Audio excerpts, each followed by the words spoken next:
ইংরেজিটাই জান, কমেন্ট অনেক বেশি আসে।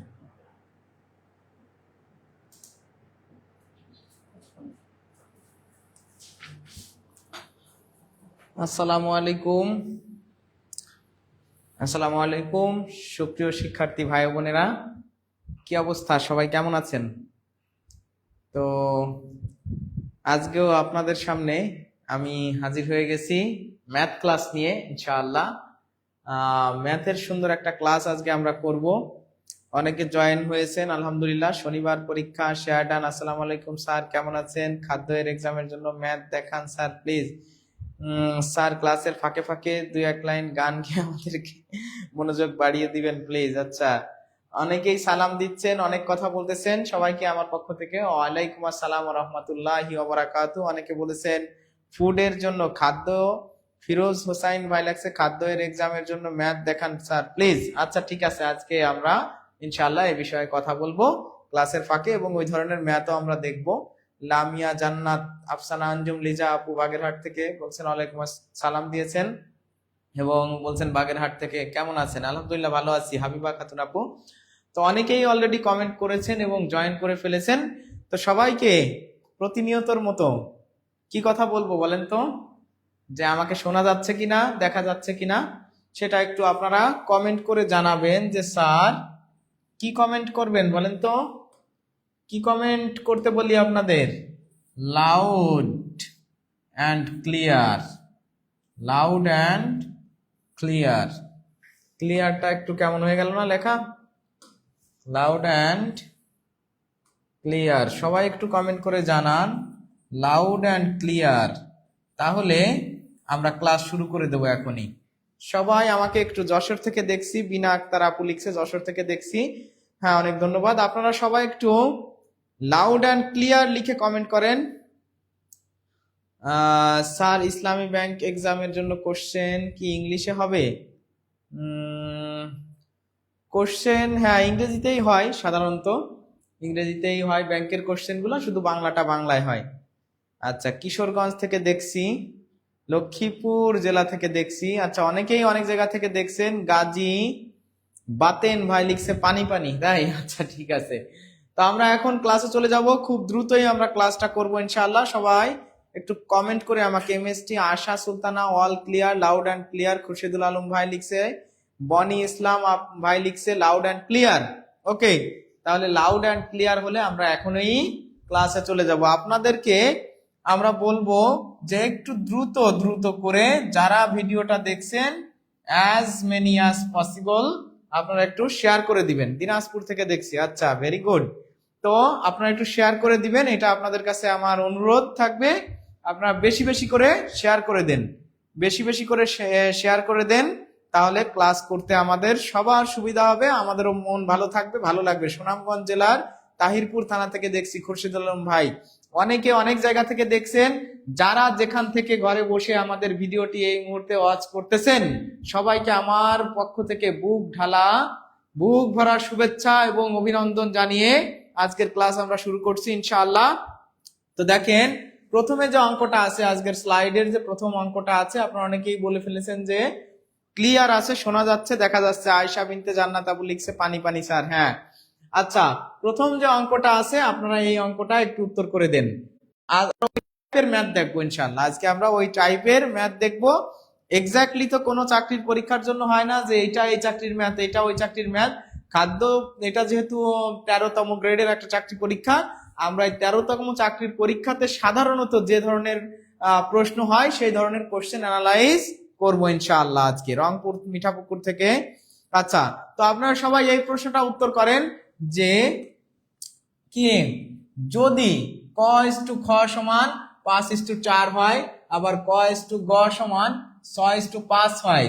তাহলে খ ইস টু গ এর মান কত? খ ইস টু গ এর মান কত? খ ইস টু গ এর মান কত? সবাই একটু এই প্রশ্নটা উত্তর করতে থাকেন, দেখি দেখা যাক কারা এই অনুপাতের অঙ্ক করতে পারেন। সবাই আমাকে একটু উত্তর করে জানান যে 1 নাম্বার প্রশ্নের উত্তর কি হবে। দেখি আপনারা অনুপাতের অঙ্ক কেমন কি ধারণা আছে, তাই না? Share done, share done. হ্যাঁ আলহামদুলিল্লাহ। রত্না ঢাকা থেকে, বাগেরহাট থেকে। আচ্ছা, অনেকেই অনেক জায়গা থেকে দেখছেন, যারা যে জায়গা থেকে দেখছেন সবাইকে অনেক অনেক শুভেচ্ছা। আপনারা সবাই, আফসানা আঞ্জুম, লিজা আপু লিখছে 24:25। আচ্ছা দেখা যাক কি হয় এই প্রশ্নের উত্তর। আমরা সবাই একটু কমেন্ট করে জানাই যে এই প্রশ্নটার উত্তর কত হবে। 1-এর ক, খ, গ, ঘ কি হবে এই প্রশ্নের উত্তর। দেখেন অনুপাতের এই অঙ্কগুলো যখন করতে হয়, এখানে আমার মান দেওয়া আছে কিসের বলেন তো? এখানে মান দেওয়া আছে হচ্ছে ক ইস টু খ এর, আবার মান দেওয়া আছে খ, আবার মান দেওয়া আছে ক ইস টু গ এর, তাই না? তো এই যে দুইটা মান আমার দেওয়া আছে, আমার কিন্তু ক এর মানটা 2 বার দেওয়া আছে। দেখেন ক এর মানটা দেওয়া আছে 2 বার। আমরা একটু লিখতেছি, আমরা শুধু মানটা লিখতেছি 5:4, 5:4। আর এখানে কি দেওয়া আছে? এখানে দেওয়া আছে 6:6 কত? 6 হচ্ছে 5। এই দুটা মান কিন্তু এখানে দেওয়া আছে, এই দুটা মান দেওয়া আছে। তো এইখানে আমরা কিভাবে এই অঙ্কটা করতে পারি আপনারা সবাই একটু কমেন্ট করেন। আমি সুন্দর করে আপনাদের আজকে ব্যাখ্যা করে দেখাবো যে এই ধরনের প্রশ্ন যদি থাকে তখন আমরা কিভাবে ক, খ, গ বা ক, গ, খ, খ যেটাই বলুক না কেন সেই প্রশ্নটার উত্তর কিভাবে আমরা খুঁজে বের করতে পারি সেটা আপনাদের সুন্দরভাবে দেখিয়ে দেবো ইনশাআল্লাহ। সুন্দরভাবে, অসাধারণ ভাবে আজকে আপনাদেরকে আমি এই প্রশ্নটা দেখাই দেব। ঠিক আছে? এরকম থাকলে আপনি কিভাবে করবেন আমি সুন্দর করে আপনাদেরকে দেখিয়ে দেব। তো সবাই একটু কমেন্ট করে জানান যে এটার উত্তর কি হবে। উত্তর কি হবে সেটা একটু সবাই কমেন্ট করে জানাবেন। আচ্ছা, কোনটি নয় লিখছেন একজন, ক লিখছেন আমেনা আক্তার সুখী আপু লিখছেন ক, আয়শা সিদ্দিকা আশা আপু লিখছেন ঘ,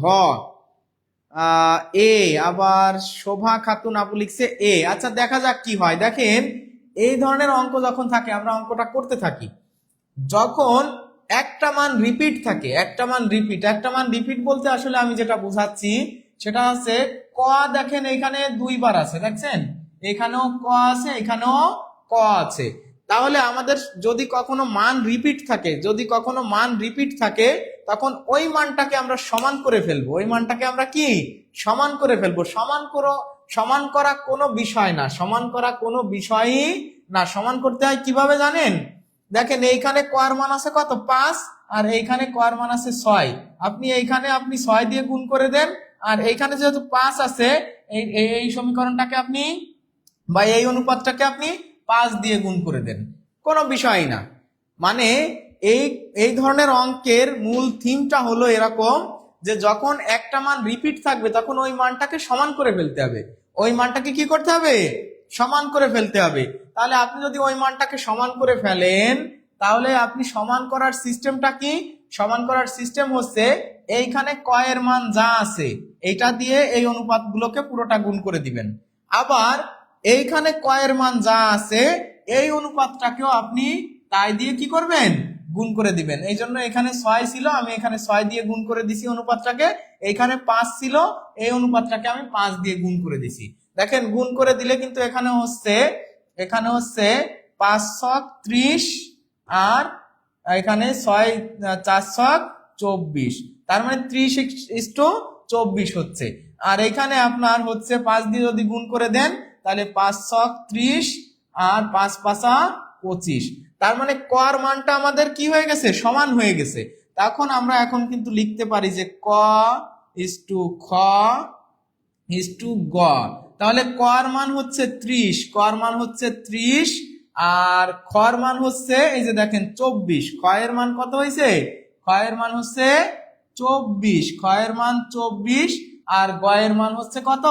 25। গ এর মান হয়ে গেছে 25, মানে এই মানটা আমাদের সমান হয়ে গেছে। তা এই মানটা তো আমাদের দরকার নাই, এটা আমাদের দরকার নাই। কেন দরকার নাই? কারণ ওইখানে আমাকে বলছে গ ইস টু খ।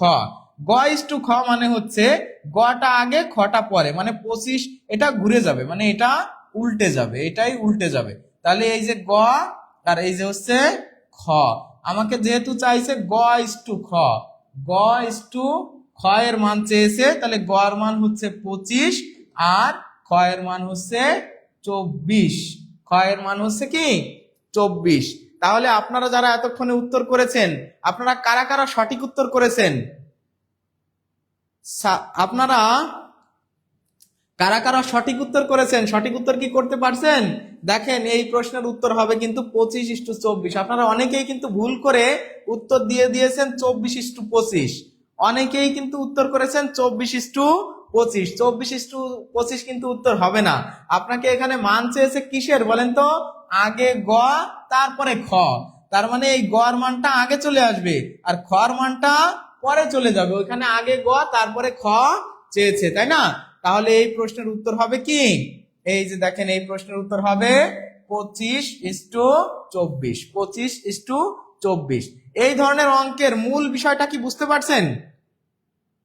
আমি সঠিক উত্তর করেছি স্যার। হ্যাঁ স্যার আমি ক, হ্যাঁ অনেকে উত্তর করেছেন মাশাআল্লাহ। আবার অনেকে কিন্তু খ উত্তর করেছেন, মানে অনেকেই খ উত্তর করেছেন। প্রথম এই ম্যাথ দেখলাম, উপরের লাইন আরেকবার প্লিজ। আচ্ছা, আপনারা কি ক্লিয়ার বুঝতে পারছেন? ক্লিয়ার যদি বুঝতে নাও পারেন আমি আর একবার সবার জন্য দেখাই দিচ্ছি, সবার জন্য। সবার জন্য দেখেন এইখানে ছিল ক ইস টু খ, আবার ছিল আপনার ক ইস টু গ। তো এই ক ইস টু খ এর মান কত আছে? ক ইস টু খ এর মান আছে 5:4 আর ক ইস টু গ এর মান আছে 6:5। আমরা সবসময় করব একই মান যেটার থাকবে, একই মান যেটার থাকবে সেটা আমরা সমান করে ফেলবো।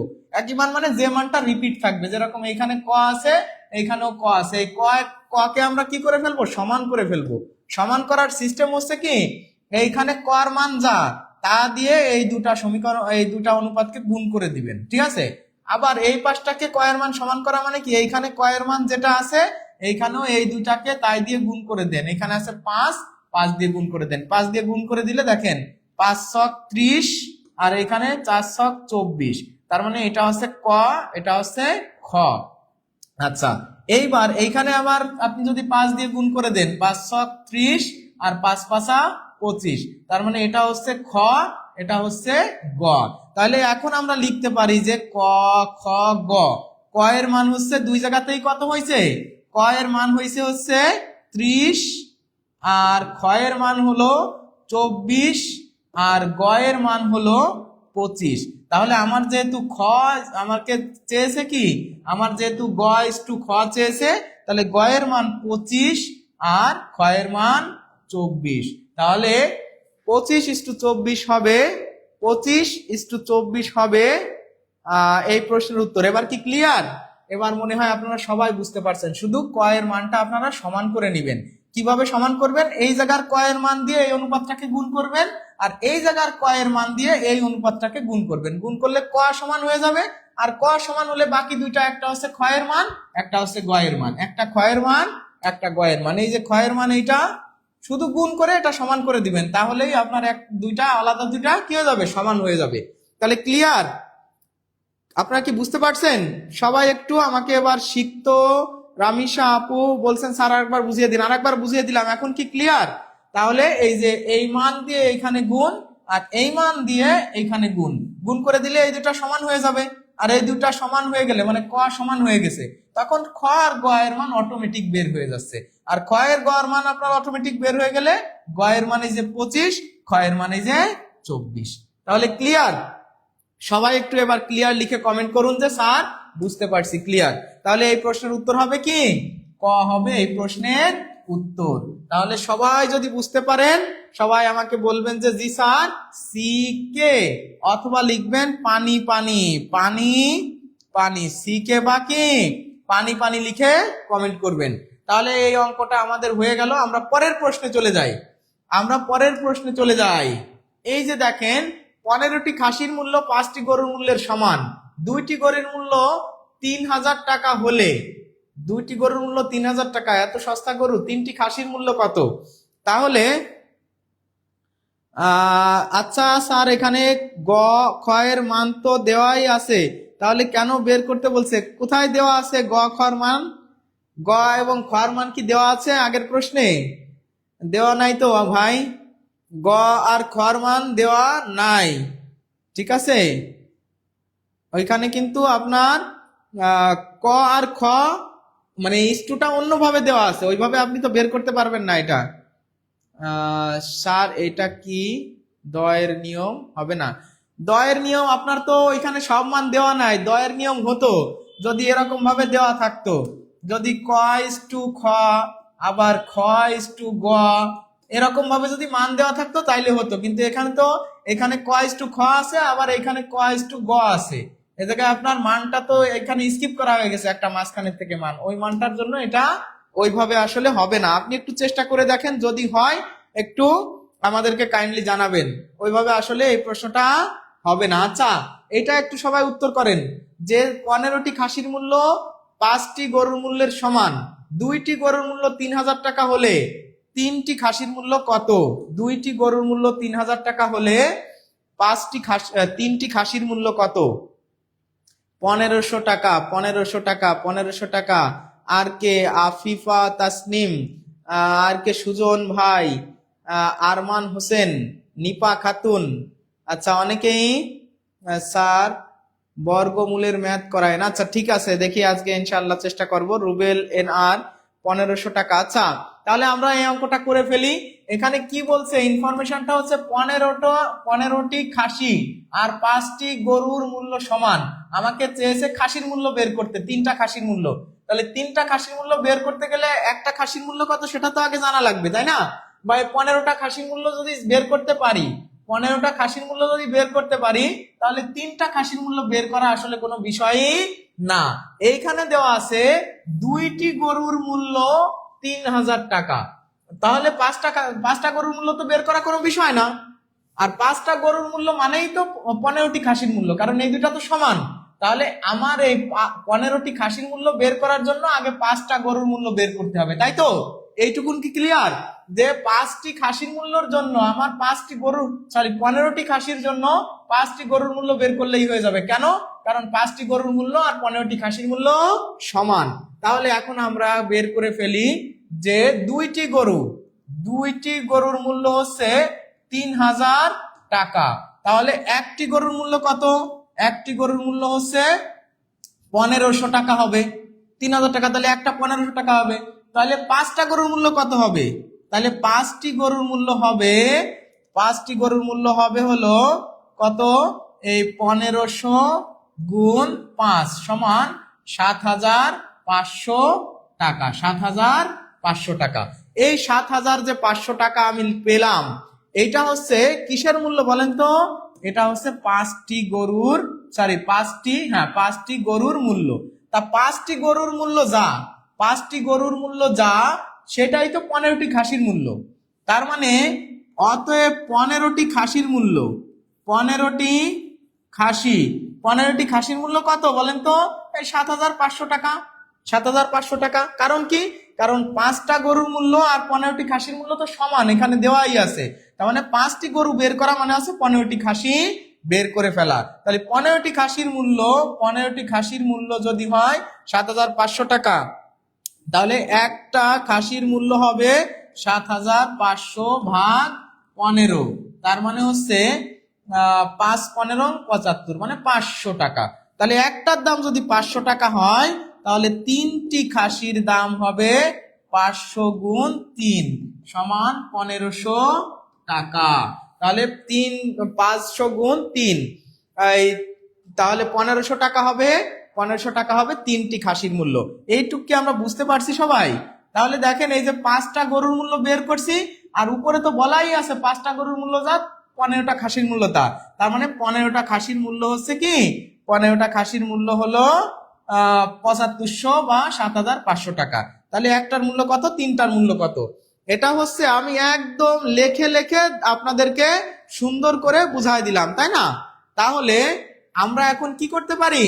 আমরা এটাকে একটু শর্টে করার চেষ্টা করি। মনে হয় সবাই বুঝতে পারছেন। শর্টে করার চেষ্টা করি। দেখেন, 2টা গরুর মূল্য যদি 3,000 টাকা হয়, তাহলে একটা গরুর মূল্য কত? একটা গরুর মূল্য 1500 টাকা। আর 1500 টাকা যদি হয় একটার মূল্য, তাহলে 5টা গরুর মূল্য হচ্ছে পাঁচটা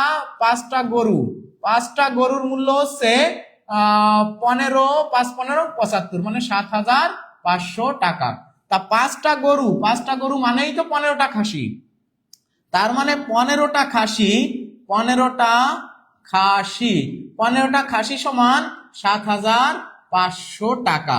তাহলে 15টার মূল্য যদি হয় 7,500, তাহলে এর 5/1 এই 15-র 5/1 হচ্ছে এটা। তাহলে এই 7,500 এটা 5 দিয়ে ভাগ করলে দেখেন হচ্ছে 1,500 টাকা। তাহলে 3টা খাসির মূল্য হবে 1,500 টাকা। একদম সরাসরি 2 লাইনে কিন্তু অঙ্কটা আমরা বুঝে ফেলতে পারি যে 5টি গরু সমান এত হলে মানে 15টা খাসির মূল্য তাই। তাহলে 15টার মূল্য আমরা যা হবে, 15টার মূল্য যা হবে না কেন, এই 15 5/1 তো 3, মানে 15-রে 5 দিয়ে ভাগ করলে, 15-রে আপনি যদি 5 দিয়ে ভাগ করেন তাহলে 3 হয় না? তাহলে এটারও 5 দিয়ে ভাগ করেন, যা হবে সেটা হবে এটার মান। কারণ এটা এই 3 হলো এই 15-র 5/1। তাহলে এই 1500 কিন্তু এই 75-এর 5/1। এভাবে কম্পেয়ার করেও কিন্তু আমরা অঙ্কগুলো করতে পারি। আচ্ছা, তাহলে আপনারা কি সবাই বুঝতে পারছেন গরুর দাম এত কম হয় না? হ্যাঁ, গরুর দাম কম হয় না, কিন্তু এখানে দেওয়া আছে এইভাবে অঙ্কে। তাহলে আমরা মনে হয় এই প্রশ্নের উত্তর সবাই পেরে গেছি, আলহামদুলিল্লাহ। সবাই কি ক্লিয়ার হলে সবাই ক্লিয়ার লিখে কমেন্ট করেন। এগুলো আসলে সহজে বোঝা যায়, সহজে যেগুলো বোঝা যায় আপনি আপনার মতো করে বুঝে ফেলবেন, কোনো অসুবিধা নাই। আপনারা সবাই বুঝতে পারছেন? বুঝতে পারলে আমরা পরের প্রশ্নে চলে যাই। দেখেন, 660 টাকায় একটি চেয়ার কিনে কত টাকায় বিক্রয় করলে 25% লাভ হবে? 25% লাভ হবে। আফিয়া তাসনিম আপু লিখছেন পানি। হ্যাঁ, আপনারা যারা বুঝতে পারছেন, লিজা আপু লিখছেন ক্লিয়ার। তাহলে যারা বুঝতে পারছেন তারা ক্লিয়ার লেখেন বা সিএল লেখেন, অথবা আপনারা সি কে লেখেন। এই যে যেরকম মাহিয়া আপু লিখছেন সি কে মানে কনফিউশন কিলার। আর কনফিউশন কিলার কি করে? কনফিউশন কিল্ড করে দেয়। তাহলে আমাদের এই অঙ্কটা আপনারা সবাই কমেন্ট করে জানান যে 560 টাকায় একটি চেয়ার কিনে, এই যে জিনিসটা কেনা হয়েছে এটা কিন্তু ক্রয় মূল্য। এটা কি ক্রয় মূল্য? এই ক্রয় মূল্যের উপরে সবসময় লাভ ক্ষতি হয়। তাহলে এই যে ক্রয় মূল্য 560 টাকা দেওয়া আছে, আমার 25% লাভ করতে হবে। 25% কি করতে হবে? লাভ করতে হবে। তাহলে 25% লাভ করতে হলে এটা কত টাকায় বিক্রি করতে হবে? সবাই একটু আমাকে জানান। 2 নাম্বার আবার দেখাবো, আপনি একটু পরে আবার দেখে নিয়েন ভাই, প্রিয় ভাই, আপনি পরে আবার একটু দেখে নিয়েন। আলহামদুলিল্লাহ, আপনারা অনেকেই মনে হয় বুঝতে পারছেন, যারা বুঝতে পারেন না আর একবার একটু, অনেকবার বললাম তো একই অঙ্ক অনেকবার বলা আসলে যায় না। শফিকুল ইসলাম না সিদ্ধাতুল সিনহা ব্লগ, আচ্ছা লিখছেন দেরি হয়ে গেল, কোনো অসুবিধা নাই। আপনারা এই প্রশ্নটা আর আপনারা একটু সবাই শেয়ার দিয়ে দেন। আজকে কিন্তু আমরা অসাধারণ কিছু, মানে এই যে বিশেষ করে আজকে আমি চেষ্টা করছি কোনো প্রাইমারির অঙ্ক হুবহু না দেওয়া, আমি বেশ কিছু কোশ্চেন অ্যানালাইজ করে, আমি দেখেছি খাদ্য বা আপনার 13 থেকে 13, 14, 15, 16, 17 বিভিন্ন ধরনের গ্রেডের অঙ্কের কম্বিনেশনটা নিয়ে আসছি আজকে। সাধারণত এর আগের ক্লাসগুলোতে আমি কোনো একটা মানে চাকরির মনে করেন ম্যাথের পার্টটা ফোকাস করেছিলাম, কিন্তু এবার ফোকাস করা হয়েছে কি জানেন? বিভিন্ন ধরনের অঙ্ক, কোনোটা 12তম গ্রেড, কোনোটা 14তম, কোনোটা 17তম। এই গ্রেড গুলোতে যে ধরনের অঙ্ক রিপিট হয় বা বারবার আসছে, ওই ধরনের অঙ্ক নিয়ে আজকে আমরা ক্লাস করতেছি। সুতরাং আমি সবাইকে বলবো একটু প্লিজ শেয়ার দিয়ে দেন, প্লিজ আজকে একটু বেশি আপনারা শেয়ার দিয়ে দেন। আজকে কিন্তু আমরা অসাধারণ কিছু অঙ্ক ইনশাআল্লাহ করব। তাহলে 3 নাম্বার প্রশ্নের উত্তর কি হবে? অনেকে কমেন্ট করে ফেলেছেন অলরেডি। রুবেল এনকে ভাই লিখছে 700 টাকা, গিয়াসউদ্দিন ভাই লিখছে 700 টাকা, নাসরিন আক্তার 700 টাকা, বৃষ্টি চক্রবর্তী আপু লিখছে থ্যাংক ইউ স্যার।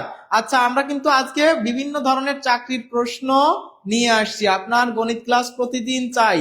আচ্ছা হ্যাঁ, প্রতিদিন ক্লাস পেয়ে যাবেন ইনশাআল্লাহ। তাহলে দেখেন, আমরা 2 ভাবে করতে পারি যে এত টাকায় একটি চেয়ার কিনে সেটা কত টাকায় বিক্রি করলে 25% লাভ হবে। এটা আমরা দুই ভাবে করতে পারি। দুই ভাবের এক ভাবে আগে বলি যে 560 এর 25% কত বলেন তো? 560 এর 25%, এই শূন্যটা কেটে দেন, এই শূন্যটা কেটে দেন।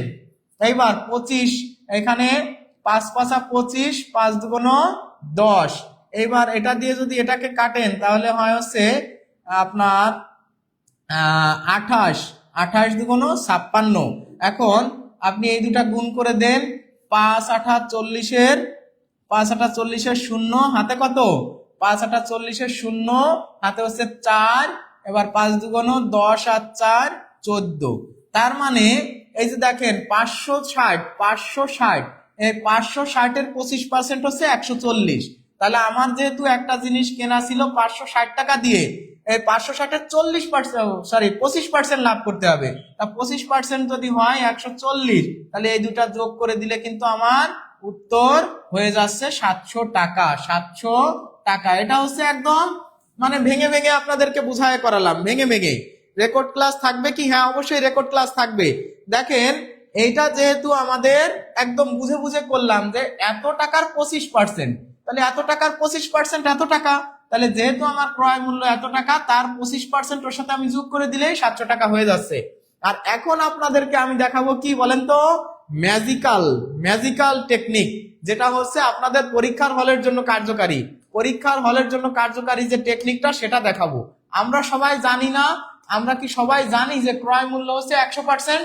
ক্রয় মূল্য হচ্ছে কি 100%?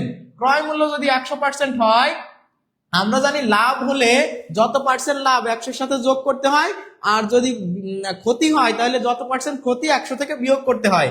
যেহেতু আমার এখন কি করতে হবে, যেহেতু আমার 25% লাভ করতে হবে, তাহলে সরাসরি যদি আপনি 560 এর 125% এর মান বের করে ফেলেন, অঙ্ক শেষ। তাহলে অঙ্ক শেষ। দেখেন এই যে কিন্তু হয়ে গেছে। আপনি যদি কাটাকাটি করেন যে 25 দিয়ে কাটেন, ডাইরেক্ট 25 দিয়ে কাটলাম, 5 25 125, 4 25 কত? 100। এবার 4 দিয়ে আপনি যদি করেন, এটাকে কাটাকাটি করেন, 4 4 12 48, 4 13 52, 4 14 56। এই যে শূন্যটা বসে গেল। এইবার আপনি এই দুটা গুণ করে দেন, 0 5 14 70। এটাই হবে এই প্রশ্নের উত্তর। দেখেন তাহলে কত সহজে হয়ে গেল, কত সহজে হয়ে গেল। এখানে কেন 125% বের করছি বলেন তো? 125% কেন বের করছি? কারণ যে 25% লাভের কথা বলছে। যদি 25% আপনার কি করতো, জাস্ট আপনি কি করবেন, এই যে 25% লাভ বলছে মানে 560 এর 125% এর মান বের করবেন। যেহেতু লাভ করতে হবে, তাহলে 100 সাথে 25%, তার মানে 560 গুণ 125 ভাগ 100। তাহলে এটা আপনি কাটাকাটি করে দেন, এটা এটা এইভাবেও কাটতে পারেন, কোনো অসুবিধা নাই। আপনি যদি এখানে 5 দিয়ে কাটেন, 5 দুগুণ কত? 5 দুগুণ 10, আর 5 25 125, মানে এখানে হয় 25। আবার এটা দিয়ে এটাকে কাটলে হয় 28, এটা দিয়ে এটাকে কাটলে হয় 28। এবার এই 25 আর এই 28 গুণ করে দেন, দেখেন হচ্ছে 700 টাকা। তাহলে এই প্রশ্নের উত্তর হবে 700 টাকা। তাহলে বেসিক তো দেখাইছি, হ্যাঁ বেসিক তো আগেরটাই দেখাইছি। 25% লাভ করতে হবে, তার মানে আপনাকে যদি বলা হয় 25% লাভ করতে হবে, মানে কি 100 টাকায় লাভ করতে হবে 25 টাকা, তাহলে 1 টাকায় লাভ করতে হবে এই 25 ভাগ কত? 100 টাকা। অতএব 560 টাকায় লাভ করতে হবে 25 ভাগ 100 গুণ 560। এটা করলে আপনার হবে না 140, এটা কাটাকাটি করলে 140। তার মানে এত টাকা লাভ করতে হবে। তাহলে আপনার বিক্রয় মূল্য কত হবে? বিক্রয় মূল্য হবে এর সাথে আপনি ওইটা যোগ করে দিলেই হয়ে যাবে। বেসিক দেখাই দিলাম। সাজিয়ে দেন। এই যে আনোয়ারা আক্তার আপু বা আরো একজন লিখিত আকারে, এই যে সিক্ত রামেশা আপু লিখছেন, ব্যাস লিখিত আকারে। লিখিত আকারে আপনি এরকম করবেন। লিখিত আকারে কিভাবে করবেন? লিখিত আকারে আমি বললাম যে এরকম 25% লাভ, 25% লাভ, অর্থাৎ অর্থাৎ অর্থাৎ আপনার 100 টাকা ক্রয় মূল্য হলে বিক্রয় মূল্য হবে 100 টাকা। ক্রয় মূল্য হলে বিক্রয় মূল্য হবে, বিক্রয় মূল্য কত? টাকা। তাহলে 1 টাকা ক্রয় মূল্য হলে বিক্রয় মূল্য হবে 125 ভাগ 100। আর যদি এই যে 560 টাকা, 560 টাকা ক্রয় মূল্য হয়, তাহলে বিক্রয় মূল্য হবে 125 ভাগ 100 গুণ 560। এটা করলেই দেখবেন 700 টাকা চলে আসতেছে। কাটাকাটিটা আপনি করে নেবেন ভাগ করে, ঠিক আছে? তাহলে এটা হয়ে গেল। লিখিত নিয়ম করেন, এই যে লিখিত। ও পানি পানি স্যার ক্লিয়ার। জি হ্যাঁ জান্নাত আপু লিখছে পানি পানি স্যার ক্লিয়ার। আয়শা বিনতে জান্নাত স্যার। আচ্ছা নেক্সট, তাহলে ক্লিয়ার। আচ্ছা আমরা আশা করি আপনারা সবাই বুঝতে পারছেন। এর থেকে আর কি করাবো বলেন? শর্টকাট দেখালাম আর 2-3টা নিয়মে দেখালাম, আর দেখানো যায় না। এটার তো উত্তর আচ্ছা আপনারা এই প্রশ্নটার উত্তর করেন তো, এই প্রশ্নটার উত্তর করেন। এই প্রশ্নটা, আসসালামু আলাইকুম স্যার। ওয়ালাইকুম আসসালাম রাকিব রমজান। ওইটা লিখিত নিয়ম করাই দিছি পানি পানি। আচ্ছা ঠিক আছে, কয়েকটি কাজ কয় দিনে করতে পারে? 5 দিনে করতে পারে। কয়েকটি কাজ কত দিনে করতে পারে? 5 দিনে। খ তা 10 দিনে করতে পারে। তাহলে একদিনে করতে পারবে কত অংশ? একদিনে করতে পারবে কত অংশ? তাহলে ক একটি কাজ করতে পারে 5 দিনে। তাহলে 5 দিনে পারে মানে ক ক ক 5 দিনে পারে একটি কাজ, একটি কাজ। তাহলে 5 দিনে যদি একটি পারে, তাহলে একদিনে কত পারবে? একদিনে পারে হচ্ছে মানে 5 ভাগের 1 অংশ, এতটি। আবার খ এর ক্ষেত্রে যদি আমরা ধরি যে খ 10 দিনে, খ 10 দিনে পারে একটি কাজ, 10 দিনে পারে একটি। তাহলে একদিনে পারবে কতটি? 1 ভাগ 10টি। তাহলে এই যে দেখেন, ক একদিনে কতটুকুন পারে?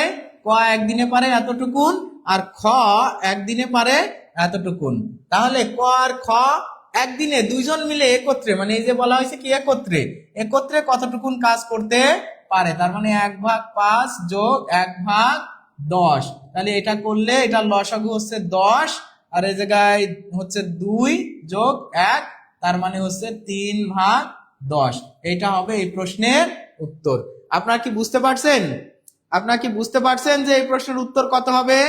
Next sir. হ্যাঁ নেক্সট নেক্সট, এই যে নেক্সটে চলে আসছি। এখন দেখেন এই প্রশ্নটা কি ক্লিয়ার? একদম লিখে লিখে করালাম, কিন্তু আপনি কি পরীক্ষার হলে এভাবে লিখতে পারবেন? পরীক্ষার হলে আপনার এভাবে লেখার কোনো প্রয়োজন নাই। যে কোনো অঙ্ক এইভাবে যখন আপনি করতে যাবেন, তখন আপনার অঙ্ক মিলে যাবে, কিন্তু আপনি শেষ হয়ে যাবেন, আপনি অমিল হয়ে যাবেন, ঠিক আছে? আপনি মিলতে পারবেন না। সুতরাং এই প্রশ্ন আপনি এভাবে না করে আপনি উত্তর করবেন কিভাবে? দেখেন, আপনি সবসময় যে দিন, কত দিন আছে? 5 দিন আছে না? আপনি সবসময় এরকম করবেন যে ওই 5টাকে নিচে দিয়ে উপরে একটা 1 দিবেন। এইখানে 10 দিন, তাহলে এ 10 ভাগের 1 ভাগ। বিষয়টা হচ্ছে এমন, 5 দিন যে যদি একটা কাজ করতে পারে, তাহলে একদিনে তো পারবে 5 ভাগের 1 ভাগ। আর এ যদি 10 দিনে একটা কাজ করতে পারে, তাহলে একদিনে তো পারবে 10 ভাগের 1 ভাগ। এই দুটা যোগ করলে দেখেন এই যে কিন্তু লসাগু, এই যে 2 যোগ 1 সমান 3 ভাগ 10। এই যে একদিনে কতটুকুন কাজ করতে পারে এটা চাইছে। এটা কিন্তু অন্য কোনো শর্টকাট নিয়ে কাজ হবে না। ওই যে আপনি যদি এবার এইভাবে করেন যে এ গুণ বি বাই এ যোগ বি, এগুলো দিয়ে কিন্তু কাজ হচ্ছে না। কেন কাজ হচ্ছে না? এগুলো কাজ হবে না। কেন কাজ হবে না? কারণ এখানে সম্পূর্ণ কাজ কতদিনে করতে পারবে ওইটা কিন্তু চাই নাই। সম্পূর্ণ কাজ কতদিনে করতে পারে এটা কিন্তু চাই নাই। তাহলে যদি সম্পূর্ণ কাজ করতে পারে কতদিন না চাই, তাহলে আমরা এভাবে করব না। আমরা জাস্ট এই যে 5 দিন, তাহলে 5 দিনে করতে পারে একটি কাজ, তাহলে একদিনে পারবে এতটুকুন। আর ও 10 দিনে পারে, তাহলে একদিনে পারবে 10 ভাগের 1 ভাগ। ওই দুটা যোগ করে দিলেই হয়ে যাবে। এটা কোনো কঠিন অঙ্ক ছিল না, এটা নিয়ে আমরা কথা না বলি, ঠিক আছে? আমরা হচ্ছে এখন এই প্রশ্নটা দেখবো, এই প্রশ্নটা দেখবো, এই প্রশ্নটা দেখবো। দেখেন এই যে যে অঙ্কটা আছে যে 6, 8, 10 এর গাণিতিক গড়, 6, 8 ও 10 এর গাণিতিক গড় হলো 7 ও 9 7 ও 9, 7, 9 ও এইখানে আপনারা এইভাবে দেখেন যে 7, 9 ও 7, 9 ও কোন সংখ্যার গাণিতিক গড়ের সমান হবে? 7, 9 ও কোন সংখ্যার গাণিতিক গড়ের সমান হবে? আপনারা কি বুঝতে পারতেছেন? এর আগের অঙ্কটা কি ক্লিয়ার হয়েছে? এইবার আপনারা একটু সবাই এই অঙ্কটা কমেন্ট করেন যে 6, 8, 10 এর গাণিতিক গড়, 6, 8 এবং 10 এর গাণিতিক গড় 7, 9 ও কোন সংখ্যার নিচের কোন সংখ্যার গাণিতিক গড়ের সমান। তাহলে গাণিতিক গড় কিভাবে বের করতে হয়? গাণিতিক গড় বের করার সূত্র কি? রাশিগুলোর যোগফল ভাগ রাশির সংখ্যা। তার মানে গড় সমান রাশিগুলোর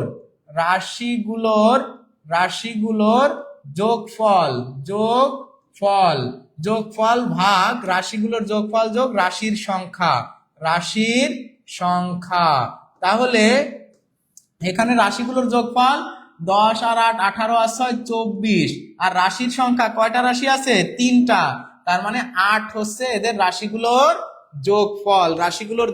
এই যে এই প্রথম অংশের রাশিগুলোর যোগফল আমাদের হয়েছে 24/3, মানে আমাদের এখানে হচ্ছে এই প্রথম অংশে গড় হয়েছে কত? গড় হয়েছে 8। তাহলে দ্বিতীয় অংশে কত হলে 8 হবে বলেন তো? কত হলে 8 হবে? তাহলে এখানে আপনি এভাবে করতে পারেন যে আমাদের দ্বিতীয় অংশেও আমরা একটা মান জানি না, আমরা জানি যে 7 আর 9 দেওয়া আছে, 7 যোগ 9 দেওয়া আছে, কিন্তু এর সাথে কিছু একটা যোগ করার পরে যদি আমরা এর সাথে কিছু একটা মানে এক্স মনে করেন যে যোগ করলাম, সেই এক্স যোগ করার পরে আমরা যদি 3 দিয়ে ভাগ দিই, 3 দিয়ে ভাগ মানে কি, যদি এর গড় বের করি সেটা কত হতে হবে? 8 হতে হবে, সেটা 8 হতে হবে। তার মানে এখানে যেরকম আমাদের যোগফল হয়েছিল 24টা আমরা 3 দিয়ে ভাগ দিছি, 8 হয়েছে, তার মানে গড় হয়েছে 8। তাহলে এখানেও আমার 3টা সংখ্যার গড় হতে হবে 8। তাহলে 3টা সংখ্যার ভিতর 2টা দেওয়া আছে, তা আমি মনে মনে ধরলাম যে আর একটা সংখ্যা হচ্ছে কি এক্স। তার মানে এই 3টা যোগ করে 3 দিয়ে যদি আমি ভাগ দিই সেখানেও 8 হবে। এখন এটা আপনি করে ফেলেন, এখানে উপরে 16 যোগ 9 7 16 যোগ এক্স ভাগ 3 সমান 8। তাহলে এখানে 16 যোগ এক্স সমান 3 8 24। তাহলে এক্স সমান 16 ওই পাশে গেলে বিয়োগ হয়ে যাবে, দেখেন এক্স সমান হয় কত? 8। এক্স সমান হয় 8। তাহলে এই প্রশ্নটাও কিন্তু আমাদের সবার মনে হয় বুঝতে পারছেন যে এখানে এই প্রশ্নের উত্তর হবে কত? 8। এই প্রশ্নের উত্তর হবে 8। কিন্তু পরীক্ষার হলে কি আপনি এত কিছু করবেন? পরীক্ষার হলে আপনি কিছুই করার দরকার নেই, আপনি এগুলো ভুলে যান। তাহলে ভুলে যে আপনি কিভাবে করবেন? আপনি এগুলো ভুলে যে করবেন এইভাবে যে এখানে রাশি 3টা আছে, এখানে রাশি আছে কয়টা? 3টা। এখানে রাশি আছে কয়টা? 3টা। আর এখানে দেওয়া আছে 2টা, আর আপনার একটা বের করতে হবে। তাহলে এখানেও রাশির সংখ্যা কয়টা? 3টা। রাশির সংখ্যা যদি সমান হয়, রাশির সংখ্যা সমান হলে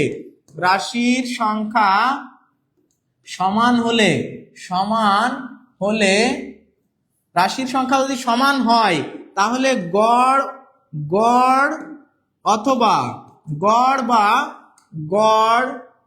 এবং আমরা এখানে গড় অথবা না দিয়ে গড় বা সমষ্টি সর্বদা কি হবে? সর্বদা সমান হবে। তাহলে কি সমান হবে?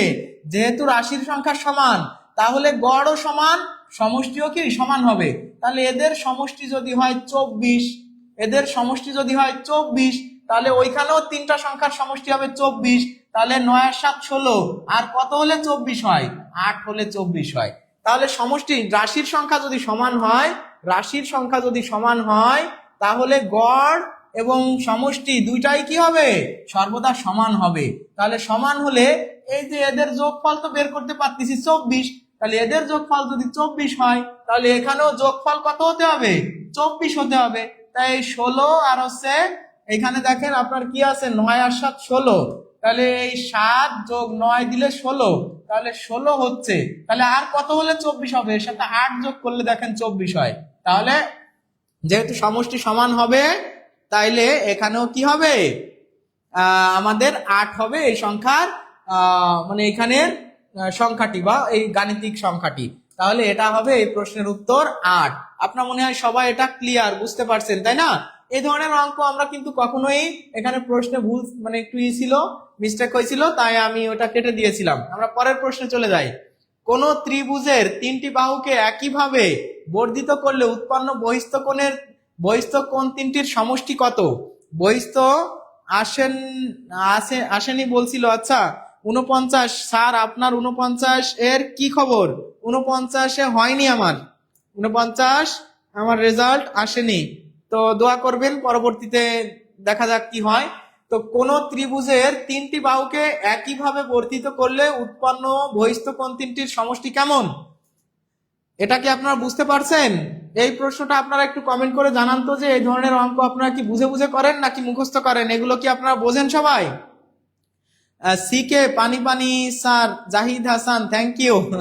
আচ্ছা থ্যাংক ইউ ভাই। এত পানিতে বন্যা হয়ে যাবে, সাদিয়া সুলতানা রীতা আপু লেখছে এত পানিতে বন্যা হয়ে যাবে। হ্যাঁ, বন্যা হতে দেওয়া যাবে না, ঠিক আছে? এমনি বাংলাদেশের অবস্থা ভালো না, এমনি দুর্যোগ চলতেছে এক প্রকার, কোনো কিছুই ঠিকঠাক মতো নাই, দেশে যে বিশৃঙ্খলা, যে পরিমাণ অসুবিধা। আচ্ছা, কোন ত্রিভুজের তিনটি বাহুকে একইভাবে বর্ধিত করলে উৎপন্ন বহিস্থ কোণ তিনটির সমষ্টি কেমন হবে? মনে করেন যে এটা একটা ত্রিভুজ, এটা একটা ত্রিভুজ। এই ত্রিভুজের তিনটা কোণকে যদি সমানভাবে বর্ধিত করা হয়, মনে করেন যে এটাকেও আমি বর্ধিত করলাম, এই কোণটাকেও আমি বর্ধিত করলাম, আবার দেখা যাচ্ছে এই কোণটাকেও আমি বর্ধিত করলাম, তাই না? এই তিনটা কোণকে আমি কি করলাম? সমানভাবে বর্ধিত করলাম। তাহলে এই যে বহিস্থ কোণ, এই কোণটুকুন, এই কোণটুকুন, আর এই যে বহিস্থ কোণ আছে, এই বহিস্থ কোণ তিনটির যোগফল কত হবে? বহিস্থ কোণ তিনটির যোগফল কত হবে সেটা বের করতে বলছে। আপনারা এগুলো মুখস্থ করার কিছুই নাই, আপনাদেরকে আমি সুন্দরভাবে বুঝাই দিচ্ছি। দেখেন, আপনাকে মান বের করতে হবে কতটুকুনের? এইটুকুন, এইটুকুন আর এইটুকুন। এখন এই মানটা আপনার কিভাবে বের করবেন জানেন? বের করবেন হচ্ছে এই পুরোটার যোগফল কত, এইটুকুন, এই যে এটা একটা সরল কোণ মানে 180 ডিগ্রি, তাই না? এই যে এইটা আর একটা সরল কোণ, এইটার মানও 180 ডিগ্রি। আবার এই যে এইটাকে যদিও আপনি বের করেন তাহলে এটাও কি 180 ডিগ্রি, এটাও কিন্তু 180 ডিগ্রি। তার মানে এই যে তিনটা সরল কোণ এখানে আছে, তিনটা সরল কোণ আছে, এই তিনটা সরল কোণের মান হচ্ছে 180 ডিগ্রি করে। প্রত্যেকটার মান কত? 180 ডিগ্রি, 180 ডিগ্রি। এটা তিনটা কোণ আছে এরকম, তার মানে 3×8=54, 540 ডিগ্রি কোণ হচ্ছে এই যে এই তিনটা, এইটা, এইটা আর এইটা। তার মধ্যে এই যে একটা ত্রিভুজ দেওয়া আছে, একটা ত্রিভুজ তো এই যে দেওয়া আছে, তা ত্রিভুজের ক্ষেত্র মানে ত্রিভুজের তিন কোণের সমষ্টি কত? 180 ডিগ্রি না? তাহলে এই যে তিনটা 180 ডিগ্রি থেকে আপনি জাস্ট 180 ডিগ্রি, যেহেতু ওই ত্রিভুজটার ক্ষেত্রফল, এই ত্রিভুজটা মানে এইটুকুন, এইটুকুন, এইটুকুন আর এইটুকুনের মান কত? এই তিনটা ত্রিভুজের মানে এই তিনটার সমষ্টি 180 ডিগ্রি, ওইটা বাদ দিয়ে দেন, ওইটা বাদ দিলেই হয়ে যাচ্ছে 0, 8 আর 6 14, তার মানে 360 ডিগ্রি। 360 ডিগ্রি হবে এই প্রশ্নের উত্তর। উম্মে ঝর্ণা আপু অনেকগুলো লাভ রিয়াক্ট দিয়েছেন, ধন্যবাদ আপু আপনাকে। আপনারা কি বুঝতে পারতেছেন? এটা কি ক্লিয়ার? তাহলে ক্লিয়ার হলে আপনারা সবাই এগুলো বুঝে বুঝে করবেন। দেখেন এই যে তিনটা, এইটাকে এইটুক বাড়ায় দিলাম, এই কোণটাকে এইটুক বাড়ায় দিলাম, এই কোণটাকে এইটুক বাড়ায় দিলাম, যেহেতু তিনটার মানই 180 ডিগ্রি করে, তা আমরা তিনটার মান যদি 180 ডিগ্রি করে হয় তাহলে এটাকে আপনি যদি 3 দিয়ে গুণ করেন মানে 540 ডিগ্রি। এখান থেকে আপনি এই যে এইটা, এইটা আর হচ্ছে এটা কি করতে চান? বিয়োগ করতে চান। তাই এই তিনটার মান কত? এই যে এইটা, এইটা, এটা, এটার মান হচ্ছে 180 ডিগ্রি, এটা বাদ দিলেই হচ্ছে 360 ডিগ্রি। তাহলে বর্ধিত বহিস্থ কোণের মান আমরা যখন এই 180 ডিগ্রি বাদ দিয়ে দিচ্ছি, এই ত্রিভুজটার মান বাদ দিয়েছি, তাহলে হচ্ছে 360 ডিগ্রি। তাহলে সবাই কি ক্লিয়ার? বুঝি নাই, ইতি আক্তার বুঝি নাই কেন? বোঝেন নাই কেন? বোঝেন নাই কেন? আমি আরেকবার বুঝাই দিচ্ছি, আপনারা যারা বোঝেন নাই তারা ক্লিয়ার হন। এই যে মনে করেন যে একটা ত্রিভুজ, এই ত্রিভুজের তিনটি বাহুকে বর্ধিত করতে হবে। এই বাহুটাকে এই যে বর্ধিত করে দিলাম, এই বাহুটাকে এই যে বর্ধিত করে দিলাম, এই বাহুটাকে মনে করেন যে এইটাকে আমি বর্ধিত করলাম, যে কোনো একটাকে বর্ধিত করলে তাহলে দেখেন তো এইটার মান কত? 180 ডিগ্রি। এবার এইটুকের মান কত? 180 ডিগ্রি। এইটুকের মান কত? 180 ডিগ্রি। তাহলে এখানে কয়টা 180 ডিগ্রি হয়েছে? তিনটা 180 ডিগ্রি, মানে এই যে এইটা, এইটা, এইটা, তিনটা 180 ডিগ্রি মিলে হয় আছে 540 ডিগ্রি।